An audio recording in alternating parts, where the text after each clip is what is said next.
Welcome to Class 6, Unit 4 Prose. The King's Ministers. Preparatory Activity. Read the title of this story. Who do you think is the king in this story? Can you guess?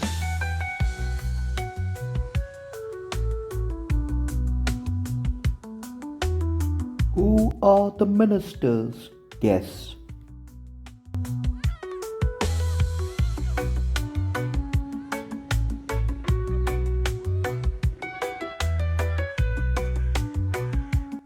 Do you know any story about forest animals? Narrate one such story in English or your mother tongue. Let's read the story and enjoy. There was a lion who was the king of the forest. He was fierce and strong. A king must have ministers to help him. The lion thought one day, and he called a fox. You are known to be very wise and clever. I want you to be my home minister. I thank you for this honor, your majesty, said the fox. Then the king called a leopard and said, You are known to be very alert and swift-footed. You'll be my defense minister. Thank you, your majesty, said the leopard. The next to be called was a crow. You can fly high in the sky, so you'll be my minister for external affairs. I am grateful to you, your majesty, said the crow. The three ministers swore to remain loyal to the king, and the lion in return promised to give them food and protection.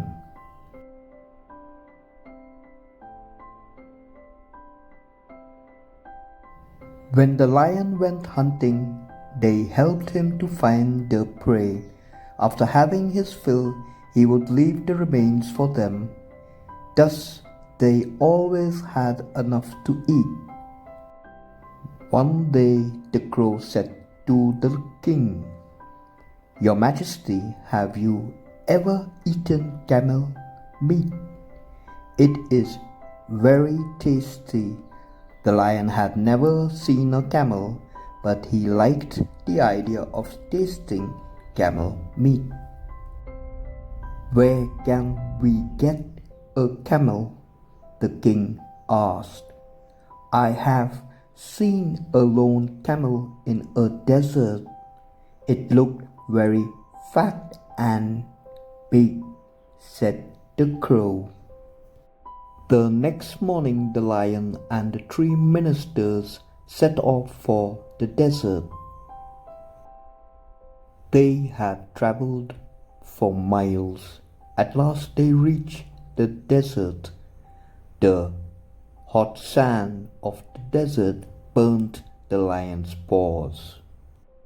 Stop, roared the lion. Let's go back to the forest. I don't care for camel meat. The three ministers didn't want to lose this opportunity of enjoying camel meat, but they could eat it only after the lion had killed the camel. Did the lion reach the place where the camel was? Why do you think so? Justify your answer.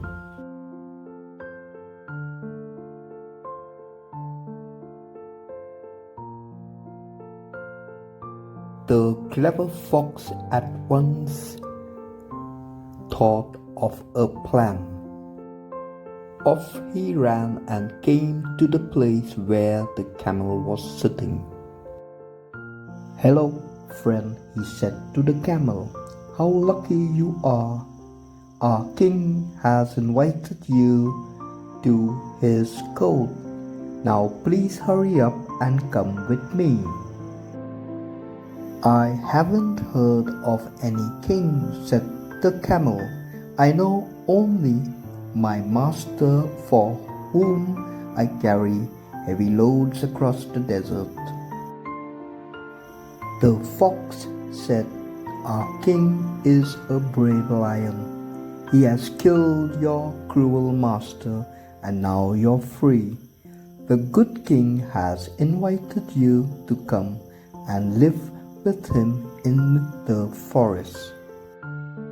The camel followed the fox happily. When they reached the lion's camp, the crow and the leopard were surprised. Even the lion was pleased in spite of his burnt paws. The camel was presented to the king. "Get on the camel's back, your majesty," said the fox. "We'll return home first." The lion at once jumped on the camel's back. The leopard and the fox sat behind, with the crow flying ahead as a guide.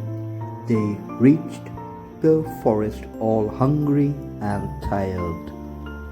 The three ministers looked at the camel with greedy eyes.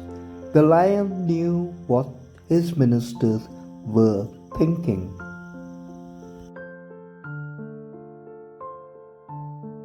He turned to the camel and said, "Friend, I must thank you for saving my life. You are welcome to live with me in my forest as long as you like. I promise you my protection." The ministers were shocked to hear this.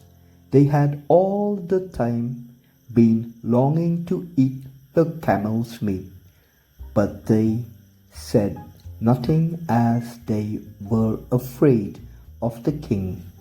The lion, too, was feeling very hungry, but his paws were badly burnt and he couldn't go to hunt by himself.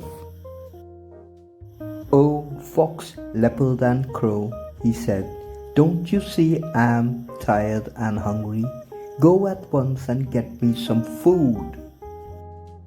The ministers had to obey the king, so they went, but not very far. They sat down under a tree to discuss what to do. The fox came up with a clever plan. The others agreed to it, and back they went to the king.